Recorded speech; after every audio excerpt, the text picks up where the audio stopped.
Hi అండి, కథలోకి వెళ్ళిపోదామా మరి.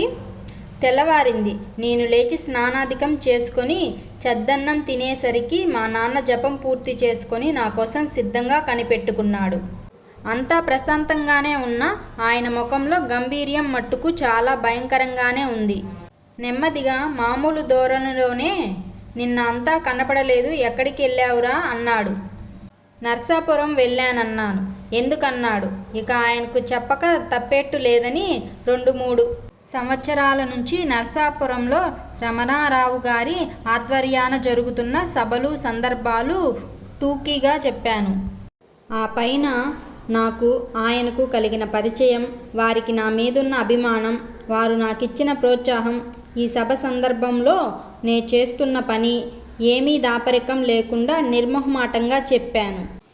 మా నాన్న అంతా విని ఒక క్షణం ఊరుకొని, నీవు బాగా ఆలోచించుకొనే చేస్తున్నావా ఈ పని? దీనివల్ల నీకొచ్చే లాభమేమిటి? నష్టం కనబడుతూనే ఉంది కదా.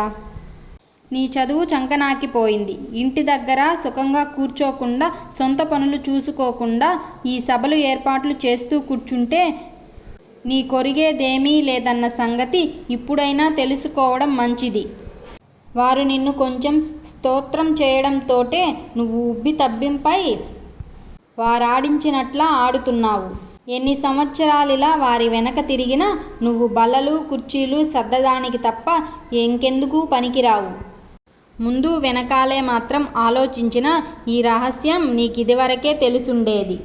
అందుకని ఇప్పటికైనా తెలివి తెచ్చుకొని గత 3 సంవత్సరాలలో నీవు చేసిన పనులన్నీ ఆలోచించుకుంటే నేను చెప్పిన ప్రతి అక్షరం నిజమేనని నీకు తెలియకపోదు. దేశం కోసం పాటుపడడం, దేశాన్ని ఉద్ధరించడం, ఇటువంటి పెద్ద విషయాలన్నీ గొప్ప ఆదర్శాలే, కాదనను. ఎటొచ్చి దానికింకాస్త పెద్ద చదువులు, పెద్ద బుర్రలు, పెద్ద ఊహలు, కొంత వెనక స్తోమతు ఉంటేనే గాని ఎంత చిన్న కార్యమైనా సాధించడానికి అసాధ్యమవుతుంది. నీవు ఉద్యోగం చేసుకోవాలన్నా, దేశసేవ చేయాలనుకున్నా, ఇది ఏదీ గాక ఊరికైనా విజ్ఞానాన్ని పెంచుకోవాలన్నా విద్య చాలా అవసరం అన్న సంగతి మరిచిపోకు. ఈ సత్యాన్నెప్పటికైనా నీవే తెలుసుకోగలవని నేనిన్నాళ్ళు ఊరుకున్నాను. నువ్వింక ఇలాగే తిరుగుతుంటే ఎప్పటికీ తెలుసుకోలేవని నేను నీకింత విడమర్చి చెబుతున్నాను. ఇప్పుడైనా మేల్కొని నీకు ఏ రకమైన విద్య కావాలో నీవే నిర్ణయించుకో. ఆ విద్యనభ్యసించే ప్రయత్నం చేయి. నీవు ప్రజ్ఞుడు అవుతున్నావు. ఇంతకంటే ఎక్కువ చెప్పడం అనవసరం అని మా నాన్న మారుమాట లేకుండా నీ అభిప్రాయమేమిటని నన్నడగకుండా తిన్నగా పొలం వెళ్ళిపోయారు. నేను బయటికి వెడదామనుకున్నది మానేసి ఇంట్లోనే కూర్చొని ఆలోచిస్తూ ఏ పుస్తకం చదవబుద్ధి కాలేదు. మళ్ళీ మా నాన్న కంటబడలేదు. అలాగే యోచిస్తూ కూర్చొని 4వ రోజు సాయంత్రం నర్సాపురం రమణారావు గారి దగ్గరికి వెళ్ళాను. ఏం పార్వతీశం, ఏమిటి విశేషాలు? మొన్న అంతటి సభ అంత జయప్రదంగా జరగడానికి నీవే సుమా. నీ ముఖస్థుతి కోసం చెప్పడం లేదీ మాట. నీవు పడ్డ పాటంతా గమనిస్తూనే ఉన్నాను. చాలా అలసి చిక్కి సగమైపోయావు అన్నారు. ఇంకా ఏమిటి విశేషాలు? అంత మౌనంగా ఉన్నావేమిటి? ఏదో మాట్లాడు అన్నారు నవ్వుతూ. నేను ఇంటి దగ్గర జరిగిన సంగతంతా వారికి విన్నవించి మీ సలహా ఏమిటన్నాను. ఆయన ఒక్క క్షణం ఊరుకొని, మీ నాన్నగారు చెప్పిందంతా నిజమే కాదని నేనెలా అనగలను? విద్య లేందే విజ్ఞానం ఎలా వస్తుంది గనుక ఆ సంగతులు నీకు నేను ఒకరోజు సావకాశంగా హితవుగా చెబుదామనుకున్నాను. ఆ శ్రమ నాకు తప్పించారు మీ నాన్నగారు. ఆయన పెద్దలు, పండితులు, వివిధ విషయాలు తెలిసినవారు. చదువు అత్యవసరమన్నది నిర్వివాదం. ఏ చదువు అన్నది ప్రశ్న. నా ఉద్దేశం నీవు మళ్ళీ హైస్కూల్లో చేరి చదవడం అనేది మంచిది కాదంటాను. కాబట్టి ఇంటి దగ్గర నీవు కొంత సంస్కృతం, తెలుగు చదువుకో.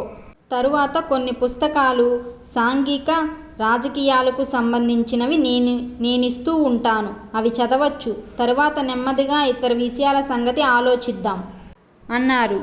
కొంచెంసేపు ఈ మాట ఆ మాట చెప్పి నాకు సెలవిచ్చారు.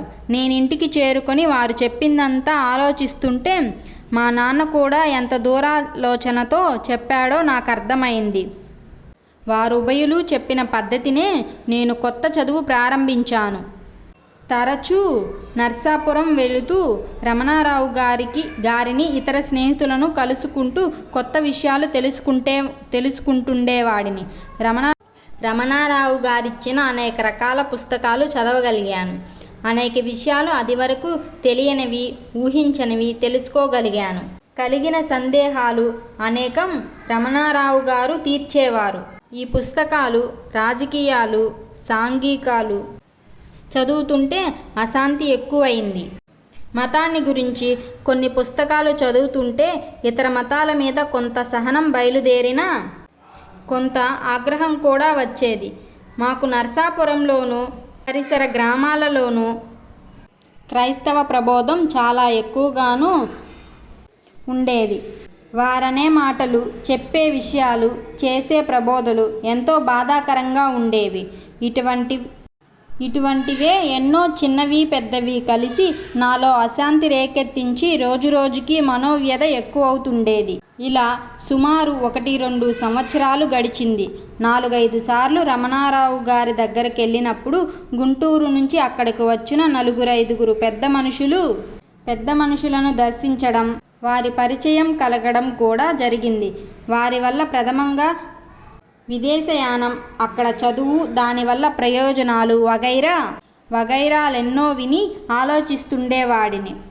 ఆఖరుకొకసారి రమణారావు గారింట్లోనే ఒక ప్లీడరు గారి దర్శనమైంది. వారితో మాట్లాడిన తరువాత వారి సలహా మీద లండన్ వెళ్ళి బారిస్టర్ చదవాలని నిశ్చయం చేసుకున్నాను. నాటి నుంచి నా సంకల్పం రోజురోజుకి బలీయమవుతూ వచ్చింది. ఆఖరకు తెగించి ఒకనాడు బయలుదేరడానికి ముహూర్తం ఏర్పాటు చేసుకున్నాను.